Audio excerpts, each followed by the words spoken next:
द्वारिका में शत्राजित नामक एक राजा था जो सूर्य की उपासना करके सूर्य को प्रसन्न किया। तो सूर्यदेव ने उसको एक मणि दिया, उस मणि के नाम ही था स्यमंतक मणि।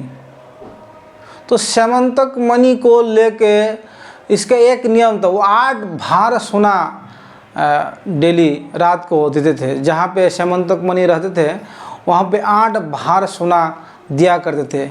एक भार मतलब 40 केजी, तो 8 बार मतलब कितना है तो आप देख लीजिए। तो 8 भार सोना तो सोना देते हैं। इस चक्कर में उस स्यमंतक मणि के पीछे बहुत लोग पड़ गया है। और स्यमंतक मणि लगा करके जब चलते थे शत्राजित तो बहुत चमकते थे, लगते थे कि एकदम सूर्यदेव की तरह चमक रहा है। तो एक दिन भगवान श्री कृष्ण ने कहा कि देखिए, जितना मूल्यवान वस्तु है वो राजा का अधिकार में होना चाहिए, इसीलिए आप इसको उग्रसेन राजा को दे दीजिए, इस मणि को। शत्राजित ने एकदम से मना कर दिया, नहीं मैं नहीं दूंगा। तो कोई बात नहीं, भगवान ने कुछ नहीं बोला, श्री कृष्ण भगवान ने कुछ नहीं बोला।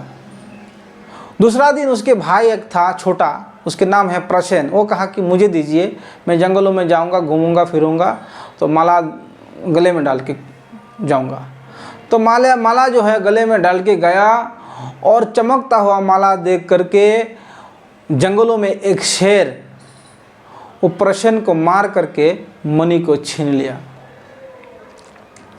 फिर क्या हुआ, उस शेर को मार करके जो भालू के रूप में था जाम्बुवान, उस शेर को मार के उस मणि को ले लिया और अपने गुफा में चले गया। उसमें उनके एक बेटी थी जिसके नाम थी जाम्बुवती, जो बाद में श्री कृष्ण से शादी हुई।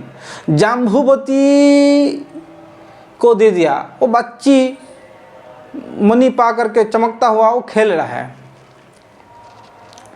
तो वहाँ पे राज्य में क्या फैल गया कि श्री कृष्ण को मणि हम देना मना कर दिया, इसीलिए श्री कृष्ण मेरा भाई को मार करके और मणि हड़प लिया है। ये अफवाह फैल गया पूरा द्वारिका में। श्री कृष्ण का छी छी हाय हाय ऐसा चल रहा है। भगवान श्री कृष्ण बोले, ये तो बहुत बुरा हुआ, मैं तो मणि देखा भी तक नहीं है, क्या है क्या ना है, तुमने मना कर दिया, मैंने कुछ नहीं बोला। ये कलंक मेरे ऊपर लग गया, मुझे ये कलंक को दूर करना बहुत ज़रूरी है।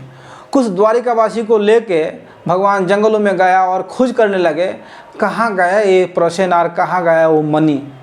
तो एक जगह पे गए, देखा कि प्रसेन के लाश पड़ा हुआ है। पता चल गया कि किसी शेर ने उसको मार डाला और वहाँ से मणि ले लिया। उसके बाद भालू का चिन्ह देखा कि किसी भालू ने शेर को भी मार दिया और उससे वो मणि ले लिया। इसी प्रकार मणि का पीछा करते करते जाम्बुवान जो भालू के रूप में थे, भगवान रामचंद्र का सेवक, उनके गुफा में पहुंच गया। जाके देख रहा है कि जाम्बुवती वो मणि के साथ खेल रहा है। जाम्बुवती जब श्री कृष्ण को देखा तब एकदम चिल्ला उठे। और तो जाम्बुवान आया, क्या हुआ क्या हुआ, देखा कि श्री कृष्ण भगवान हैं। उन्होंने श्री कृष्ण भगवान को पहचाना नहीं, लेकिन किसी राजा को देखा, देख के कहा क्यों आए यहाँ पे, तो कहा कि ये मणि हमें चाहिए। मणि तुम्हें चाहिए, क्यों मणि चाहिए। फिर भगवान श्री कृष्ण के साथ जाम्बुवान के 28 दिन की मुक्का लड़ाई हुआ जम के। 28 दिन के बाद जब श्री कृष्ण ने ऐसा मुक्का मारा, जाम्बुवान के सारे नाश ढीला कर दिया। तब जाम्बुवान को पता चला कि ये मेरा भगवान रामचंद्र ही है, क्योंकि भगवान राम के बिना मुझे कोई परास्त तो दूर की बात है, मुझे कोई थका भी नहीं सकता है। तो प्रणाम किया और भगवान को कहा कि हे प्रभु, मैं समझ गया आप ही रामचंद्र हैं। मैं अपने बेटी को जो चीज़ दे दिया है मणि, मैं उस चीज़ को आपको नहीं दे सकता हूँ, इसीलिए मैं अपना बेटी को ही आपके हाथ में सौंपता हूँ, बेटी के सहित मणि को ले जाइए। इस प्रकार जाम्बुवती को लेकर के भगवान श्री कृष्ण द्वारिका में आए। और द्वारिका से आते समय जो कुछ द्वारिका के और सैनिक आए थे, वो लोग वहाँ ही रह गए गुफा के बाहर। ये लोग 10-12 दिन इंतज़ार करा, उसके बाद द्वारिका लौट गया। और उसके बाद जो है भगवान श्री कृष्ण इस प्रकार जाम्बुवती को भी पानी ग्रहण किया और घटना भी तो ये क्लियर हो गया कि श्री कृष्ण मणि को लिया नहीं, लिया कोई और, उससे श्री कृष्ण भगवान ने वापस लिया। फिर इस मणि को भगवान श्री कृष्ण ने सत्राजित को दे दिया। सत्राजित ने तो मणि ले लिया, लेकिन सब लोग फिर उसको छींची हाय हाय करने लगे, अरे तुम झूठा इंजाम लगा दिया भगवान श्री कृष्ण के ऊपर, तुम कैसा आदमी है, तुम वैसा है।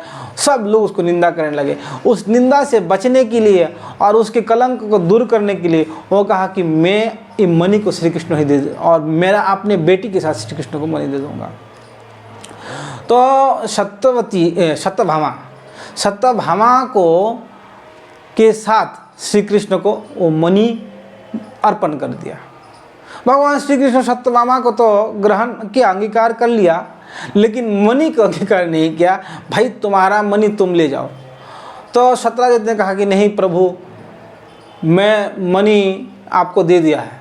तो बोला ठीक है, मणि मेरा हुआ, लेकिन वो आप ही का घर पे रहेगा, मेरा द्वारिका में मणि नहीं, मतलब मेरा राज्य में नहीं, आप ही के घर पे मणि रहे।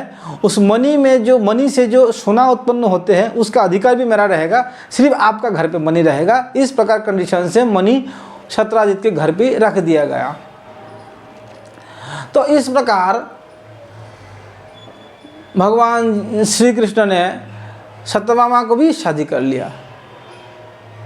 ये मणि के चक्कर बहुत खराब चक्कर था। ये मणि के पीछे फिर एक व्यक्ति ने और सत्राजित को मार के मणि को ले लिया, और जब वो जान गया कि श्री कृष्ण उसको बख्शेगा नहीं, तो वो मणि को उसने अक्रूर जी के पास रख के भाग गया। उसमें भगवान श्री कृष्ण हस्तिनापुर था। जब आया तो अक्रूर को उस जो जिसने ऐसा कांड किया, सत्यभामा के पिताजी को मार दिया, तो उसको भी मार दिया गया, लेकिन उससे मणि नहीं मिला। मणि बाद में अक्रूर जी ने मणि लेके भाग गया था। इसका बहुत विशद घटना है, लेकिन भगवान श्री कृष्ण इस प्रकार 2 शादी की है।